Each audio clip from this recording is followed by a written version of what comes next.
Hi everyone, welcome back to another video, and this time I'm going to show you how I painted this painting of a Dasnach warrior woman, and I'm going to show you how I had fun with the background. So let's get started. As always, I start by laying in my darks and putting rough shapes onto my canvas. And I'm working on getting a different camera for my videos, so bear with me. But until then, I'm just going to guide you through what I'm doing right now. My darks aren't just black. They are, as always, a mix of colors. This time I used, for my darkest darks, ivory black, burnt umber, a little bit of terra rosa because really can't paint without it, sienna. And once I've built up my darker shapes, I am going in and adding other colors to my skin tones. For example, I use a lot of terra rosa, a little bit of yellow ochre to create nuance in the skin tones. But like I always say, highlights are just as important as your darks, and I did not use white for my highlights. In fact, I used a shade of blue. I mixed alizarin crimson and phthalo blue green shade, and I added white to see how light I needed my lights to be, and I used that as my highlight. I know I always say this, but plain white as a highlight is boring and sometimes is just too jarring. So really study the way the highlights just reflect color. There's a lot of blue in her skin, and the highlights really pick up on that. And now I'm going in and painting that little pot above her head. I'm going in with a mix of burnt umber, burnt sienna, and as always, terra rosa, because why not? And using that to shade my darkest darks. And then I go in and put in my midtones with Cadmium Free Yellow and Cadmium Free Orange by Winsor & Newton, and I prefer those to other cadmium alternatives just because they're non-toxic, or at least less toxic, let's put it that way, and they are just as vibrant. And I am going in and putting shape to the spear. I am bringing that color down and going into the rest of the figure. I put in the basic shapes for the necklace, and they are very, very intricate, so I left it at that. And she's wearing fur. It's black and white fur, and it's very, very adjacent to the rest of her body. So the blacks, I wanted them to stand out from the darkness of her skin. And one way to really do that is to really push the colors in the skin tones that I see, just so that they stand out enough and they are distinct from the black of the fur, where I really push that blackness in there.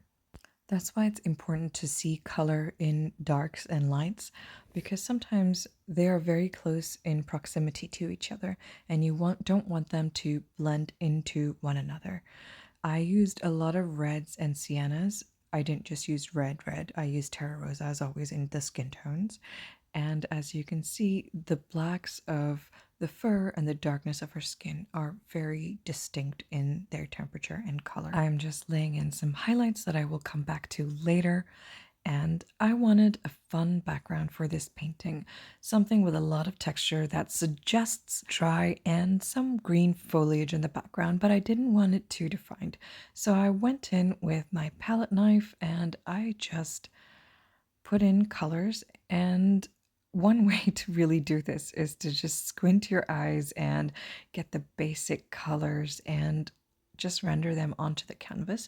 And I kept the paint rather thick, and there were some places where the background is not completely concealing the layer of burnt sienna that I had underneath, that little wash, and I left it at that. I like it a little bit unfinished. So before I go and accidentally cover the entire left side of the canvas with background, I'm going in and finishing up the rest of the figure. And I like to juxtapose the darkness of the skin with the lightness of the fur where I can, so that it really just ups the contrast and creates this really interesting dynamic. The background really helps give contrast to my figure, and that's really important because I'm going to go in and actually change up the temperature of the background a little bit. I'm going to add a little bit of like a soft purple that is basically the foundation of the highlight shade of my figure as well, just to push that into the background and to make it look very cohesive. I had a little bit of fun with the types of palette knives that I use, but honestly, if you can get away with just using one palette knife, you really don't have to use all that many different ones. And I confused myself a little bit here because I didn't define the arm enough. So I'm going to go in and finish up the remaining arm and hand so that I will not paint over it and don't put the background on it. She has a lot of bangles on one hand, and I suggest them by detailing values and adding enough detail where I give you enough information but don't spell it out completely for you. And sometimes you need to pick up your painting, your canvas, to really finish it. So I wanted to leave that part in there because my canvas doesn't just stay on there. I have to pick it up and really get close to it. Every time I further the painting and add more detail to the entire canvas, I know where to add more detail and where to develop more. And that's the beauty of working on the painting as a whole. My subject is wearing beads along her forehead, and I want to develop it, but I don't want to show every single bead. And I want to have a little bit of texture.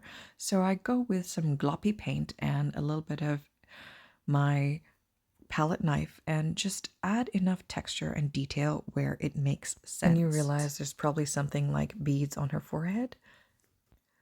And I'm going in and adding some shells on the top and refining the edges of some of the figure. And I used a paintbrush with a little bit of solvent and really didn't change the texture too much, but was able to push the paint towards the edge of the spear or whatever part of the body that I needed to push the paint to.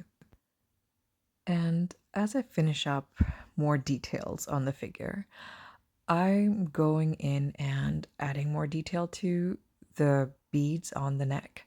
And I want to keep it in tune with the beads along her forehead. So I add in my darks and I add in my midtones, but I keep the paint very textured and don't give too much detail, but give enough suggestion of detail where you understand something is going on, but you don't have every single detail so you can participate in the story that I'm trying to tell.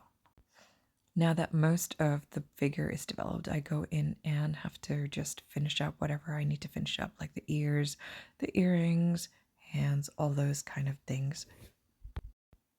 And I go in and finish up the background and really just play with texture because I use my palette knives to scrape and create a couple of scratches here and there in the paint and just really make thick globs of paint and texture that I really, really like. And looking at it now, it looks like what I had intended it to be. There's sky, there's a hint of vegetation in the background, and I wanted it that way without defining it too much because it just really complements the figure, the smoothness of the figure, and I wanted texture in the background. And there are parts of the background that are not completely concealing the wash of burnt sienna that I put in, and I left it that way just to create this feeling of haphazardness, this feeling of playfulness. And I'm going in and adding some detail to the beads. She has a lot of beads, so I employ the same method that I did on any of the other areas with beads where I offer suggestion, but I don't really spell it out. I give you some detail, but not a lot. We are almost done. I am putting in some final touches to the painting. And if there's one thing I hope you take away from this video, it is that the background can be fun. You can let loose and have fun with it. And we are done. Please like, comment, and subscribe, and check out my website for more of my paintings. And I hope you enjoyed this. Until